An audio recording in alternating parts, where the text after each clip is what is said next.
नमस्कार मित्रांनो, कमळी मालिकेतील पुढील भागांमध्ये आपल्याला असं पाहायला मिळणार आहे का रितेश सर पोद्दारला जेलमध्ये पाठवून कमळी आणि अन्नपूर्णा आजींना वाटलेलं असतं की आता त्यांचा त्रास कायमचाच संपणार आहे.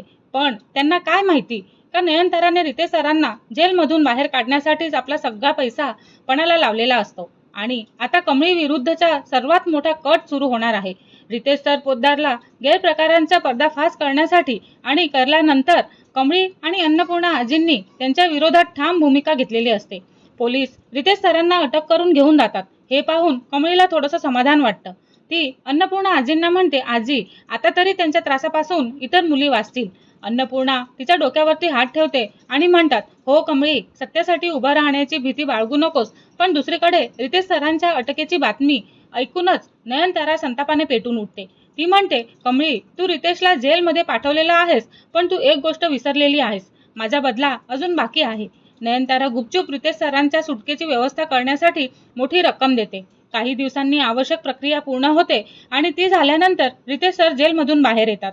जेलच्या बाहेर त्यांना पाहून ते स्वतःच आश्चर्यचकित होतात, कारण समोर नयनतारा उभी असते. रितेश सर विचारतात, तुम्ही मला बाहेर काढलं का? तेव्हा नयनतारा शांतपणे म्हणते, हो, कारण तुमचं काम अजून बाकी आहे. तेव्हा रितेश सरांच्या चेहऱ्यावरती कुटील हास्य उमटतं. म्हणजे पुन्हा कमळी तर? तेव्हा नयनतारा उत्तर देते, हो, पण ह्यावेळी मला कमळीला फक्त त्रासच द्यायचा नाही, तर मला तिचा ऋषीवरील विश्वास आणि तिची स्वतःची प्रतिष्ठा दोन्हीही दळमळीत करायची आहे. तेव्हा रितेश सर विचारतात, पण ती आता माझ्यावरती विश्वास ठेवणार नाही? तेव्हा नयनतारा हसते आणि म्हणते का तिला तुमच्यावरती विश्वास ठेवायची गरजच नाहीये. तिच्या विरुद्ध परिस्थिती अशी तयार करा की लोकांना तिच्यावरचा संशय यायलाच हवा. आणि दोघेही मिळून कमळी विरुद्ध नवा डाव आखतात.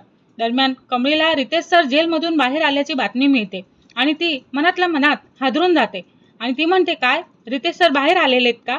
तेव्हा अन्नपूर्णा आजी म्हणतात, कमळी, घाबरू नकोस, आपण काही चुकीचं केलेलं नाहीये. पण कमळीच्या मनामध्ये शंकेची पाल चुकचुकते. ती म्हणते, आजी, मला असं वाटतं ना की हा फक्त योगायोग नाही, त्यांच्या मागे नक्कीच कुणीतरी आहे. काही दिवसातच कमळीच्या नावाने काही संशयास्पद कागदपत्र आणि माहिती बाहेर येऊ लागते. कॉलेजमध्ये तिच्याबद्दल कुजबूज सुरू होते आणि कमळीला काहीच समजत नाही आणि ती निंगीला विचारत असते की माझ्याबद्दल हे सगळं अचानक कोण पसरवतंय निंगी? तेव्हा निंगी म्हणते, मला माहित नाही कमळी, पण कुणीतरी मुद्दाम तुला अडकवण्याचा प्रयत्न करतंय. तेव्हा कमळीला पुन्हा रितेश सरांची आठवण येते, पण पुरावा नसल्याने ती शांत राहते. दुसरीकडे आपण पाहतो तर नयनतारा ही रितेश सरांना फोन करून विचारते की पहिला डाव सुरू झाला का? तेव्हा रितेश सर म्हणतात, हो, आता कमळीला स्वतःलाच प्रश्न पडतोय की तिच्यावरती विश्वास कोण ठेवणार. तेव्हा नयनतारा म्हणते, आता पुढचा डाव असा असावा की ऋषीलाही कमळीवरती संशय यायलाच हवा. आणि हे ऐकून रितेश सर हसतात, पण त्यांना माहिती नसतं की त्यांचा हा संवाद कोणीतरी दुरून ऐकलेला असतो. दरम्यान कमळी अन्नपूर्णा आजींना सगळे कागदपत्र दाखवते आणि आजी म्हणतात, आपण घाई करणार नाही कमळी, आधी यामागचं सत्य आपण शोधून घेऊयात. तेवढ्यातच घराची बेल वाजते आणि कमळी दार उघडते आणि समोर असतात रितेश सर पोद्दार. तेव्हा कमळीच्या चेहऱ्यावरती धक्का बसतो. रितेश सर शांतपणे म्हणतात, कमळी, मला जेलमध्ये पाठवून सगळं संपलं असं तुला वाटत होतं ना, पण आता माझ्याकडे तुझ्या विरुद्ध असा पुरावा आहे जो पाहून तुला स्वतःलाच उत्तर देता येणार नाही.